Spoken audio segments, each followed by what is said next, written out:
दिल्ली जंतर मंतर पूर्व सैनिकों की 1 रैंक 1 पेंशन को लागू कराने की अपनी सारे जो है। और आज हम सोच रहे हैं जनरल साहब आएंगे तो थोड़ा उनको हम श्रद्धांजलि दे देंगे। जरूर एक मैसेज सर लाइव थोड़ा सा कुछ बोलना चाहेंगे पेज पे सैनिक समाज और देशवासियों को।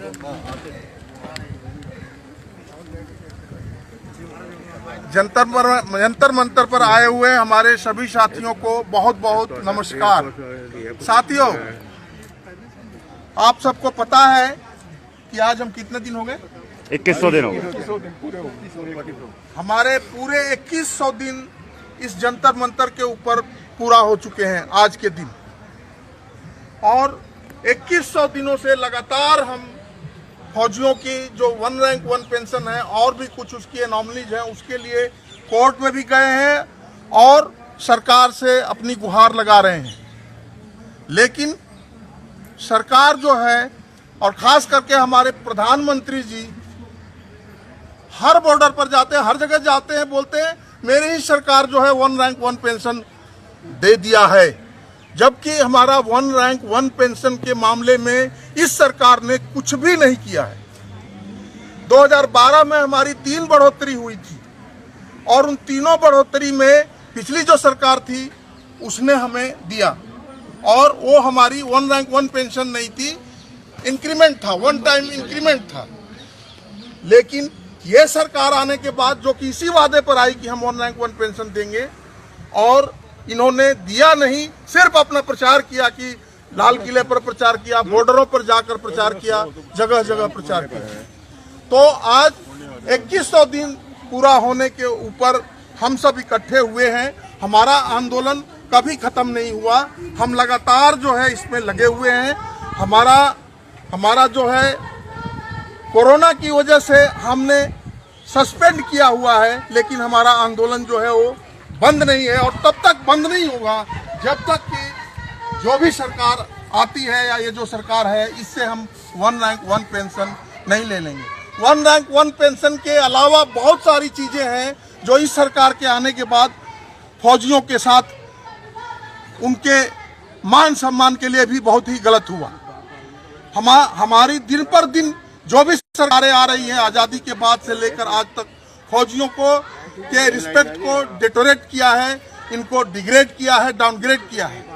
तो आज पूरे देश के फौजी इवन बाहर भी जो रिटायर्ड फौजी वो सब यूनाइट हो गए हैं और इस आंदोलन को आगे ले जाने की कोशिश कर रहे हैं। और अभी हमारे फौजी जो है जागरूक हो गए हैं और टेक्निकली, पॉलिटिकली और लोगों से जुड़ करके और सिर्फ अपने फौजी वेलफेयर के लिए हम लगातार लगे हुए हैं। तो ये अभी जनरल साहब थोड़ी देर में आधे घंटे के अंदर पहुंचने वाले हैं। अभी हमारे साथी जो हैं वो पहुंच रहे हैं और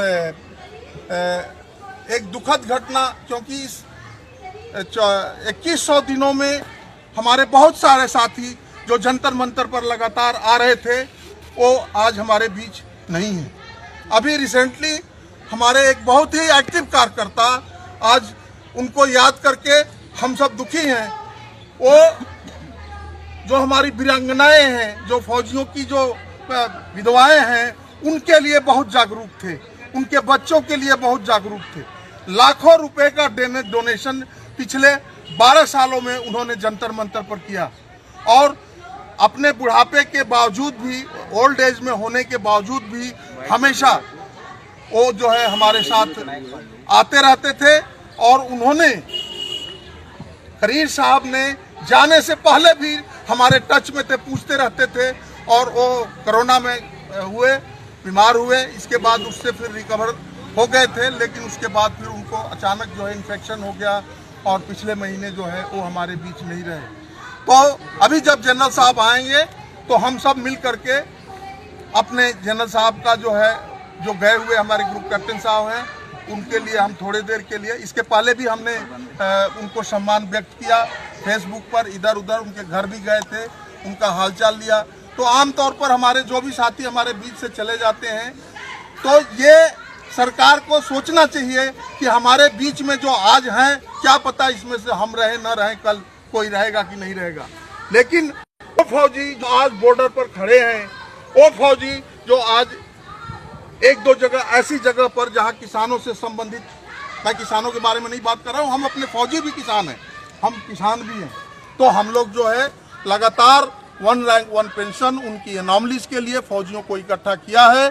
और आज इसी उपलक्ष्य में हम सब आ रहे हैं। जनरल साहब अभी धौला कुआं पहुंच चुके हैं और बहुत सारे साथी हमारे रास्ते में हैं, आ रहे हैं। धन्यवाद, थैंक यू।